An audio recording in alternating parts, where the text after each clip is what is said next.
Hi guys, welcome back. I'm Boyce, And my name is Nina. and together we are Rooted in Texas. Texas. Thank you guys for joining. Well, today it is after Thanksgiving, Yes. so Christmas starts 12:01 a.m. the Friday after Thanksgiving. So So yes, Friday the 25th, Black Friday. Is that what you're yes, saying? Black Friday. That's when Christmas starts. At least in our household. Yes, It might still be November, but yeah, it's the Christmas season now for us. yes. So now that that's started, we have a whole month that our family, Yes. we have a must-watch movie list. Yes. We do this every year for the past 15 years, Mm-hmm. 20 years. It's been a long time. Yeah, very long time. So we have 5 movies that we watch religiously. Yes. Well, there's more than this, Oh, yeah. but These these are are top 5. Our top 5. Yes. So let's get down to it. Nina's gonna start off with the first one that we must watch. All right. Our first one. Oh, and if you didn't know, we're gonna give you the name of the movie and a couple little facts about it. Little Oh yeah, facts. because you know how we do this. We love to have fun facts. So Yeah, I hope you get yourself a good drink, a little snacky snack. snacky snack, get cozy, get comfortable. Alrighty. So are we starting off with this one first? Yes. Okay, so the first one is White Christmas. And who is starring in White Christmas? Mr. Bing Crosby. Mr. Blue Eyes. Is it Frank Sinatra's also Blue Frank Eyes? Sinatra's Blue Eyes. That's what they But call oh it. my God, this Bing guy Crosby. has some piercing Yes. blue eyes. Ugh. We watched it in black and white the very first time, and we didn't know they actually did it in Technicolor. Yes. And oh my gosh, his eyes. Yeah. It's like you Yeah. can get lost in them eyes. Well, anyways, White Christmas. So, what is it exactly that you like about this movie, babe? One is a little bit of a war movie because at the very beginning of the movie has a little bit of war, and it's kind of like a rom-com. For me, it's like one of the very first rom-coms that I've watched, and before rom-com became a thing. And it's just the whole singing. I love movies when they sing in there. Musicals. Yes, musical theme movies. I love those kind. Yeah, I enjoy the fact that it's like a wholesome Yes. wholesome Oh gosh, yeah. movie. You do get a little bit of those little quips of like, I guess in their Sexual innuendos, I yes, guess. Yeah. in their little naughtiness. But back then it was so innocent that like it was nothing. Yeah. But there was one of the facts is there are some huge age differences amongst the cast. Oh yeah. Oh yeah. So Rosemary Clooney, who plays Vera Ellen's older sister in the movie, but she was actually 7 years younger than her on-scene sibling. Yeah. So the 2 little blonde sisters that play in there, the younger one is actually older than the older one. Yeah. Yeah, but 7 years. And when the film came out, Clooney was 26 and Vera Ellen was 33 years old. Yeah, and you can tell. Even more striking, Crosby, who plays Clooney's love interest, was 51 when the movie debuted, and that's a 25-year age gap. Man. As of Danny Kaye, he was 43. It's also fun to note that Dean Jagger, who played the retired elderly general, Oh yeah. was actually born a few months after Crosby in real life. So Bing Crosby is actually older than the general. Yes. Man. See what drinking does to you? Yes. Well, I'm pretty sure that they like Age him up a little bit. yeah, his hair and all that stuff. And Fred Astaire was supposed to play Phil Davis. Bing Crosby's character. Mm-hmm. And after Astaire and Crosby's scene in 1942 Holiday Inn, White Christmas was intended to reunite the famous duo. But Astaire had retired by the time White Christmas was shot 12 years later. And so he turned down the role. And then next, the part was offered to Donald O'Connor, the best known for his Singing in the Rain. Oh, that guy. Okay. But he pulled out due to an illness, and in the end, and the part went to Danny Kaye. Oh, not Bing Crosby's role. Okay, the other guy's role. Yeah. That would have been awesome. Bing Crosby and Fred Astaire? Yeah, that would have been pretty cool. Yeah, that would have been pretty sweet. Yeah, I love it. That would have been really awesome. Anyways, Vera Ellen didn't actually sing any of the songs. The little sister that played in White Christmas. I should not sing it. She was lip singing. Yes. Thank goodness. When the character Judy Hayes sings, you're actually hearing Trudy Stevens. The only time Vera Ellen's real singing voice is heard is when the quartet disembarks the train in Vermont and they sing the opening lines of Snow. Oh yeah, when they all get off the train, snow.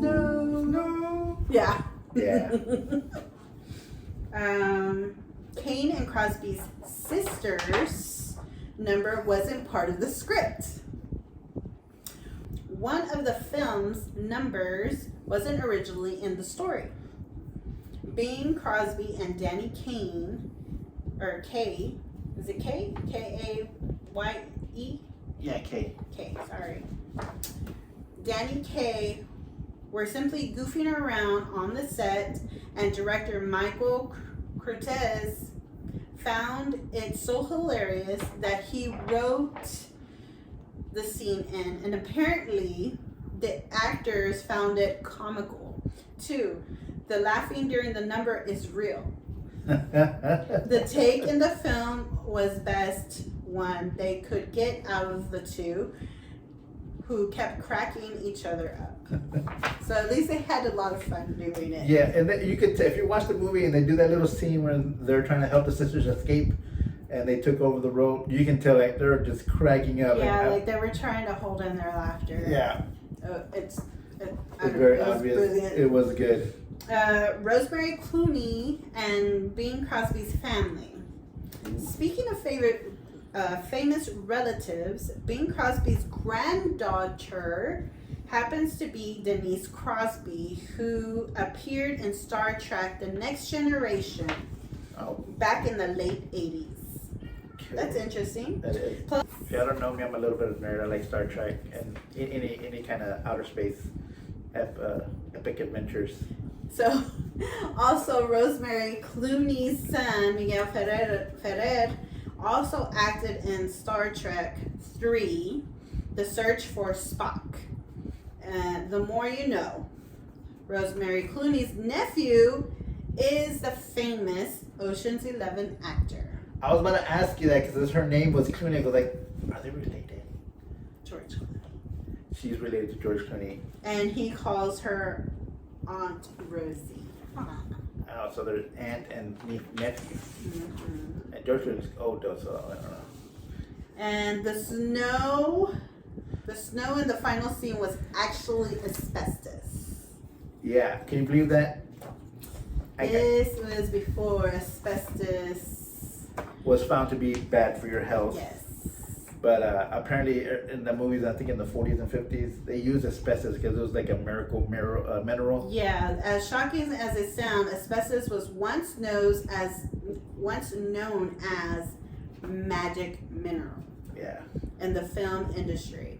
It wasn't yet known to be dangerous, so many movie sets used it as imitation snow.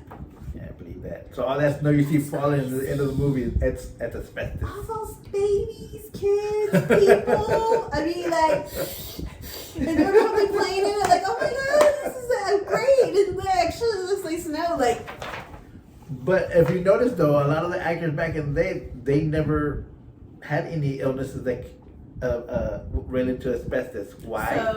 Because we were healthier then than we are now.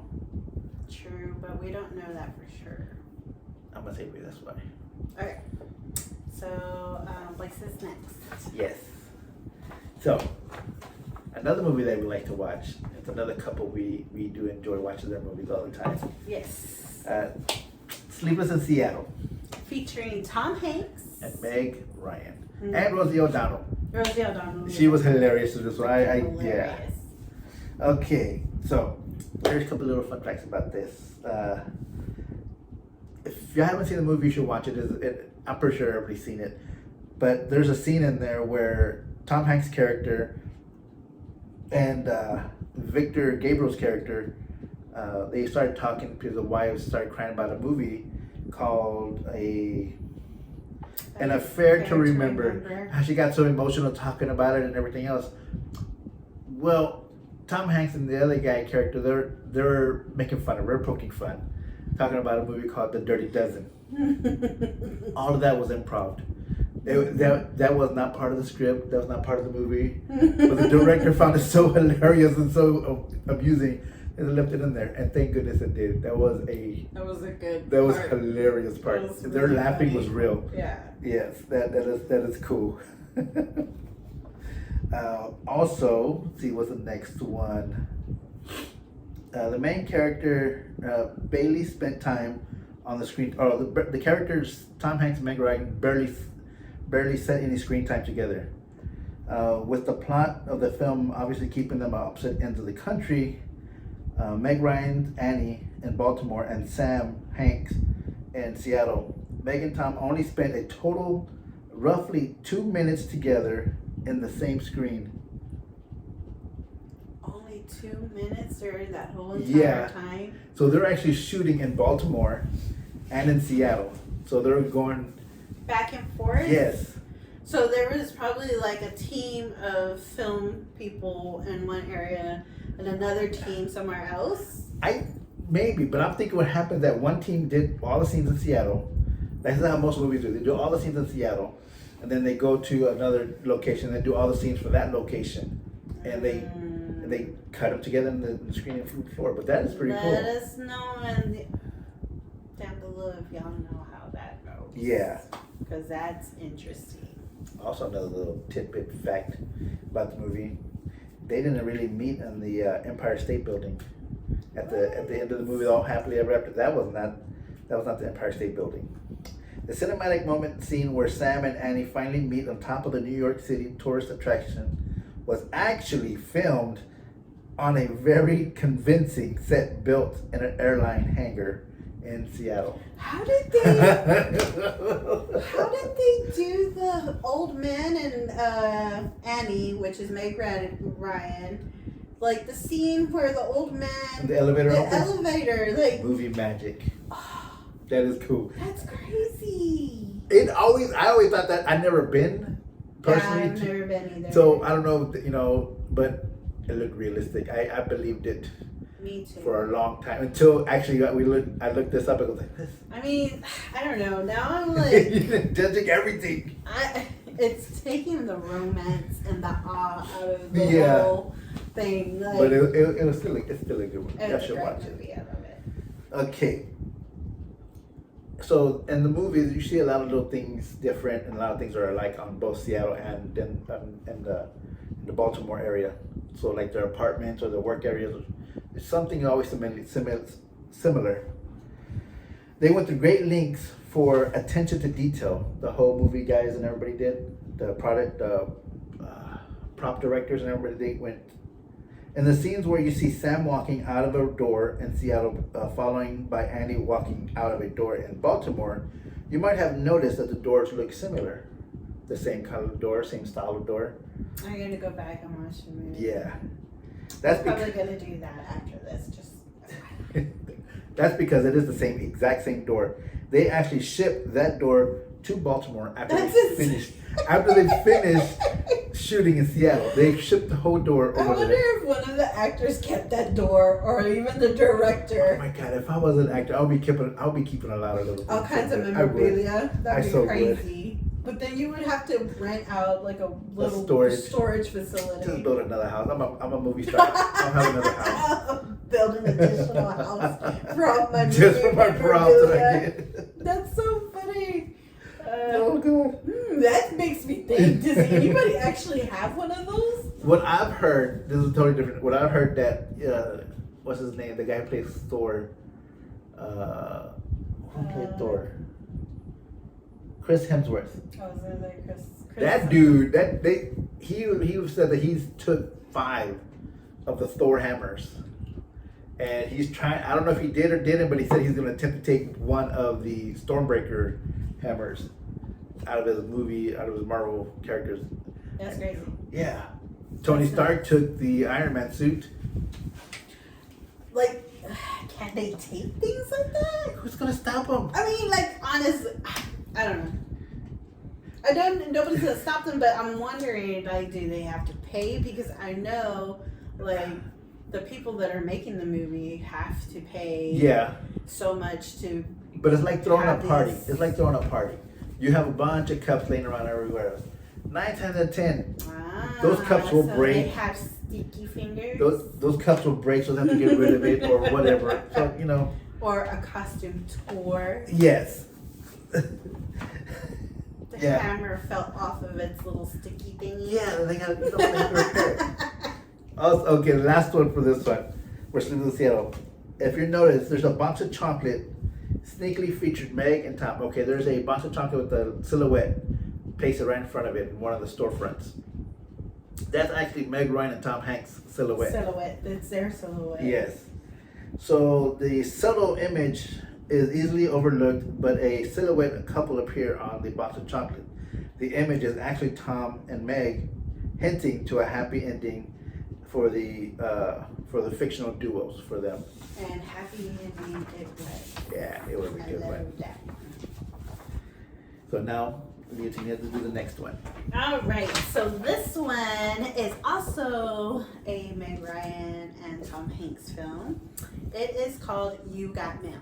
Now, Boyce and Our I, favorite. yes, it is our top 1 favorite rom-com movie. Yes. Now, Boyce and I had a bit of a tissy fit, I guess, between one another, because is it really a Christmas movie? Because Yeah. it kind of shows all the seasons. It does go through all the seasons. Mainly fall and. The reason why I think it's Christmas, like the hints to, because there's a Christmas tree in there, and they're Christmas lights. They're decorating. That and plus Did they have a there's fall Christmas. festival? I think they had a Christmas. No, they had a fall carnival, not carnival, A but fall, like a fall. block party or something like that. But it was like a little Yeah. festival. And then they also had like this Christmas party as well, if Yeah. I'm not mistaken. I'm not quite sure if it was a Christmas party or something. It was something along those lines. But those 2 seasons were like something that really Prevalent in that movie. stuck out. Yeah. Yeah. So You've Got Mail. You've Got Mail was inspired by a 1937 play called Parfumerie. It's French. Obviously, that one didn't have email in it. That play has been adapted into a few films, including the 1940s, The Shop Around the Corner, and the 1949 In the Good Old Summertime. See, even this thing says summertime. It's an adaptation of the thing. Okay. Okay. It's not based off of it. Parfumerie inspired the story for You've Got Mail, but there was another, even older influence. That would be Jane Austen's Pride and Prejudice. Which that's Also spoken a lot in the movie. Tom mentions it. Meg Ryan says Loves it. She reads it every year. She reads it every year. It's a must. You have to read it. So it shows you him reading it, and he's like, oh, he puts the book down, and then he takes a swig of his drink, and then he's like, picks it back up reluctantly and starts reading it again. That's how you know he really likes it. Yeah.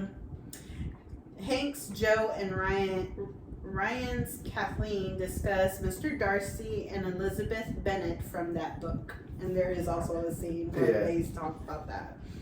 And when Joe closes the door at Kathleen's bookstore while carrying the balloons and goldfish, Hanks ad-libbed the line, "Good thing it wasn't the fish."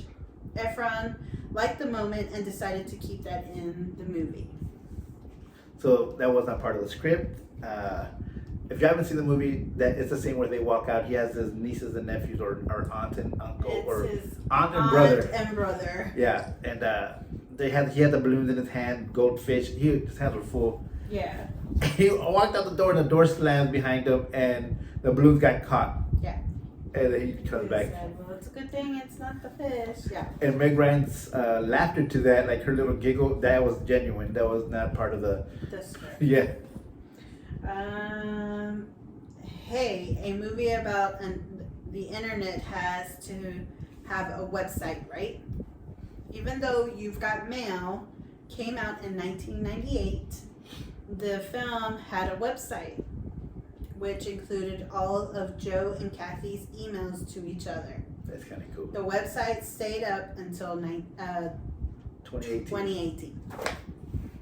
That was kind of cool. That is I looked it up, and I see if it was still active. It wasn't active no more. But still, that is from 98 to 2018. That's 20 years. Yeah, who knows? People probably like randomly sent emails. That would have been kind of cool. If I would have known that, I probably would have done it too.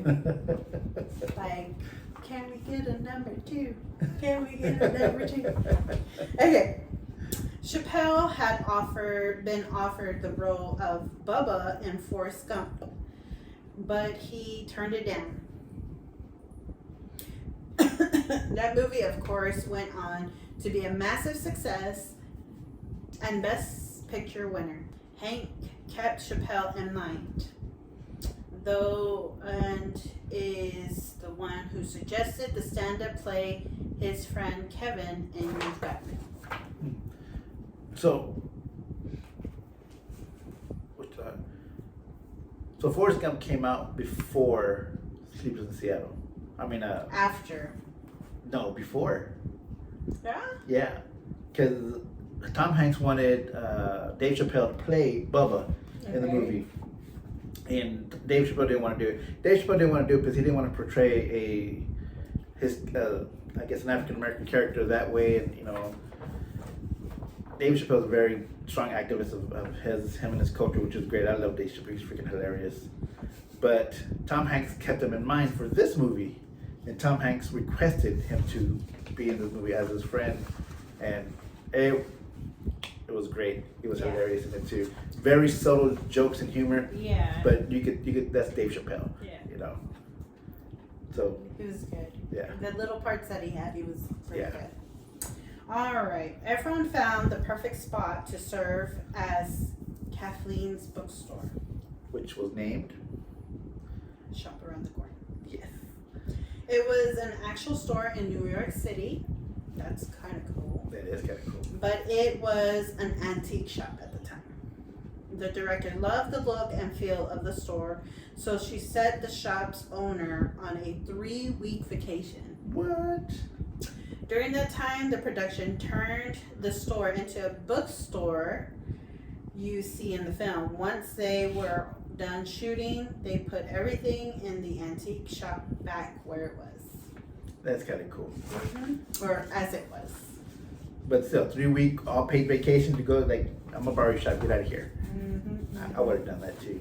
But that's kind of cool because there is a scene where they show where the shop is completely empty. And there's a lot of scenes where they actually show an opening in the shop, the gate and everything else. Yeah. That was, I thought that There's was just so much like little details. I mean, I don't know if we're just like huge fans, but watching over and over and over again, you just start noticing different things every single time you watch it.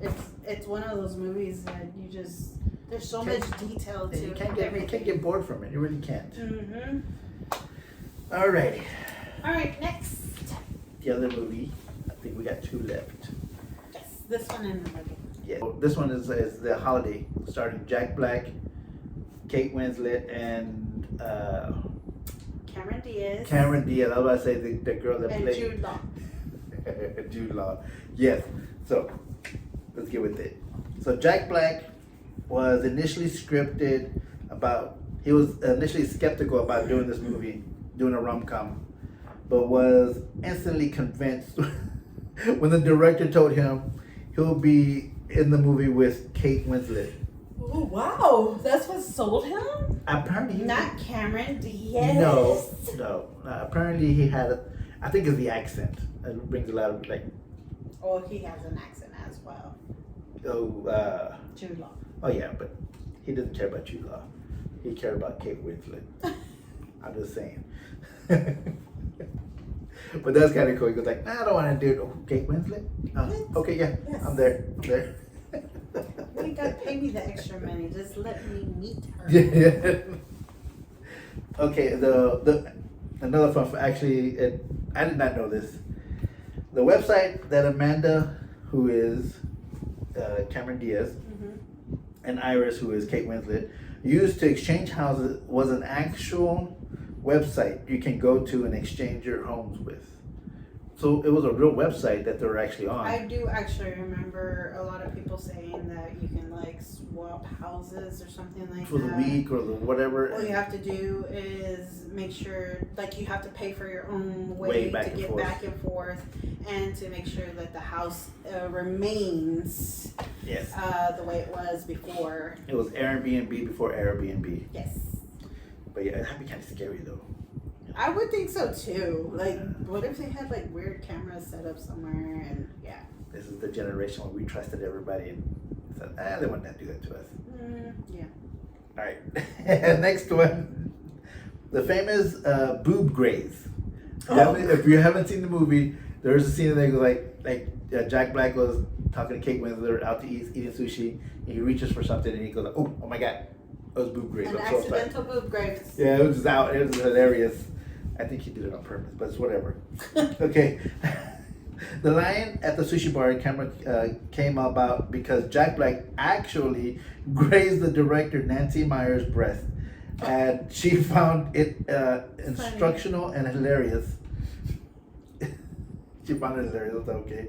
She decided to write it into the script. That's kind of cool. Ah. Something that just happened I guess. and it gets written into the script. That's kind Because of cool. how many times? Okay, for guys, you go out to eat with a girl, you're with your friends, whatever, and y'all sit close to each other. Because nowadays people sit across from each other. Back in the day, we used to sit right next to each other, so that we're a couple.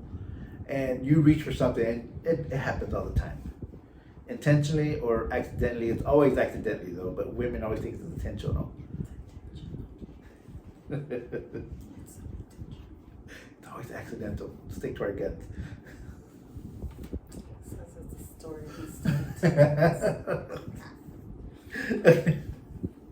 Okay, so Jude Law, who plays Graham, has a real life daughter named Iris. In the film, Graham's sister, Kate Winslet, name is Iris. The director and the writer named the character.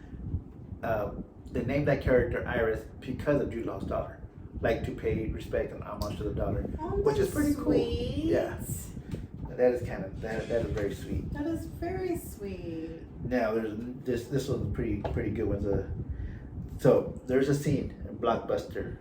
Okay. Dustin Hoffman shows up in it. Dustin Hoffman. Yeah. Oh yeah.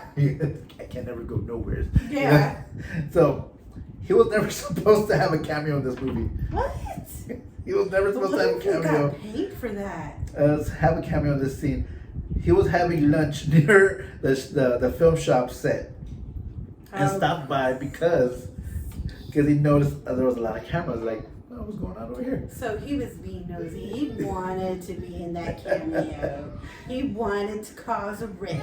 It was hilarious because there was a lot of cameras. He ended up appearing in the movie because he knew the director. He knew Nancy Miller, the director. That's how he got the cameo, because he was there. He was like, hey, I know the director. And they let him have a cameo, which is kind of cool. I guess.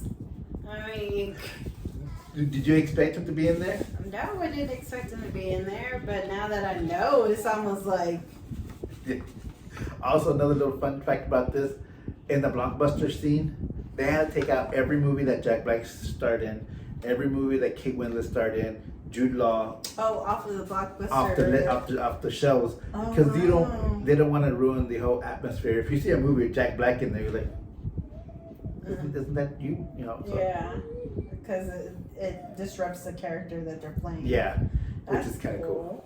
Yeah, that's a good fun fact. I like that. Now for the last one. The last one is a movie that I believe is very much overlooked. It's very much underrated, and if you have not seen this movie, it is a must. Yes, you should watch it. At least, I don't want to.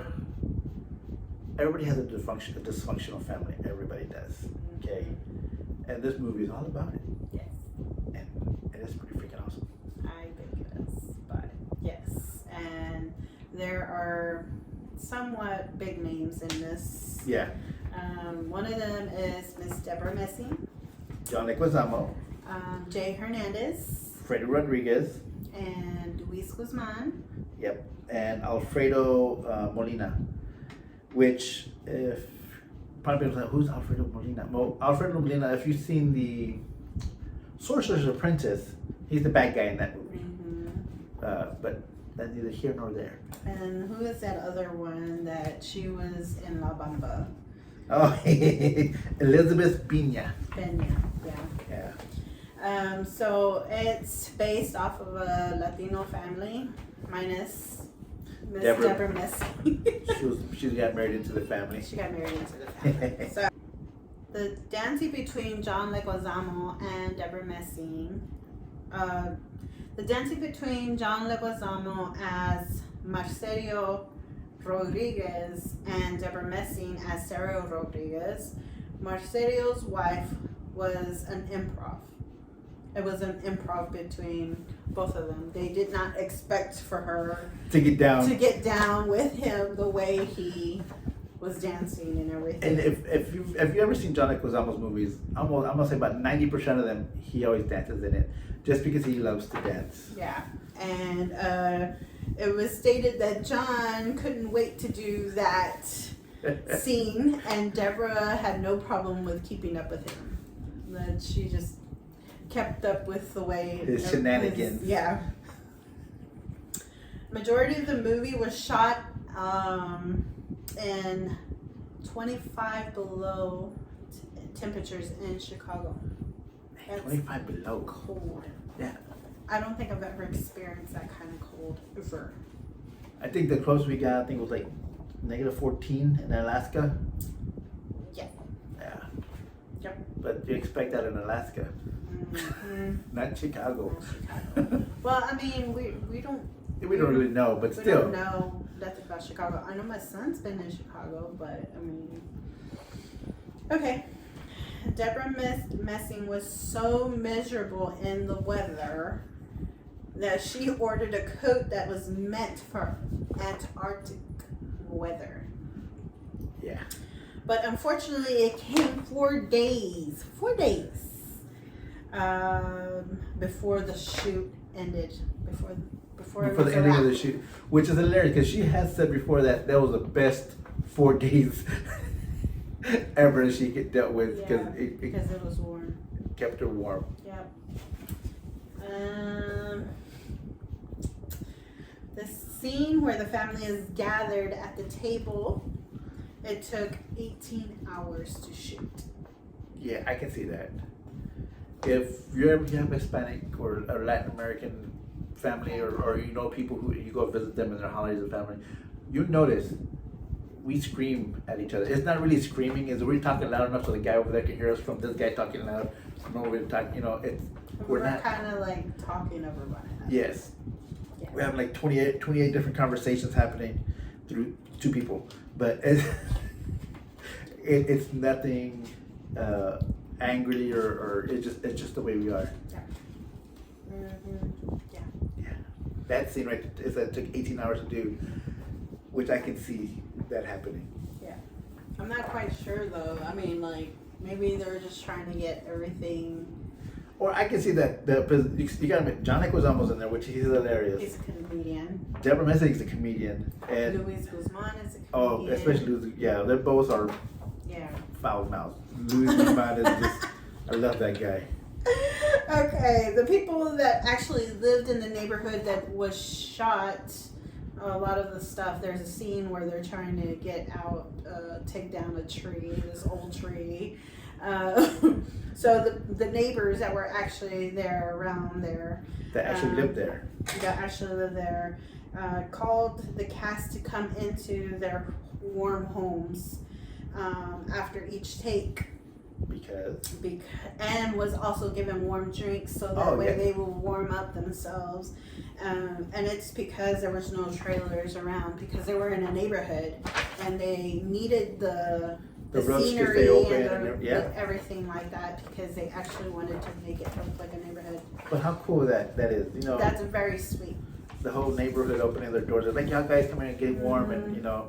And they were also saying that also after every take that there's also people on standby with coats to hurry up and Their put assistant, their I can see that the coats assistant running. over, throwing their coats on them. But I thought it was a very sweet sentiment. It's a very sentiment for them to open their doors for them. Mhm. That is kind of cool. Yep.